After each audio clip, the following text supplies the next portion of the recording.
I'm very honored. Our job is, we're always back behind, the line. Nobody sees who we are.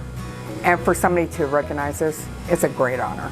I started in 2004 as an EA substitute to 2005. In 2006, beginning of that school year, or before it, I got a phone call, and it was a cook's helper, Metolius, 2.75 hours. I went, you know what, I've cooked all my life.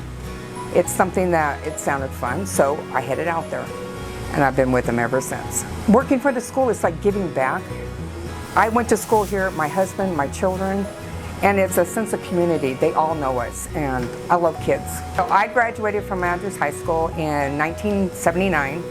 My children all went here, graduated here. I have 2 grandchildren that are in these schools down in Warm Springs. This is home. I am the head cook for Warm Springs Academy. I've been doing that since 2014, since we opened the doors. I start early. I'm in that driveway down in Warm Springs, unlocking gates by 4:30. You walk in, you get your paperwork ready, see what productions you have, check out your menu and say, okay, this is what we're gonna do. See how many field trips are going out the door and how many kids you're gonna have. But besides doing the school, we also have Roots, which is an alternative high school. We deliver to them. And then I did the after-school program here. So my day's full. What I like most is my kids. My team and us, we're a team. We work together side by side. Our goal is to make sure those kids get what they need.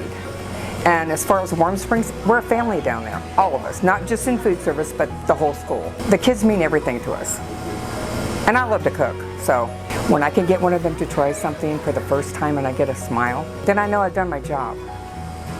I was always told, cook from your heart. I don't serve anything I won't eat. We take pride in that. You want to make sure it counts, and that's what drives me. And I would do it every day. It doesn't matter. I get called grandma or auntie out of respect from the older kids. The rest of my little ones, yeah, I'm older grandma. I was like, okay, I have a lot of grandkids in, but it's rewarding, and I do it for the kids.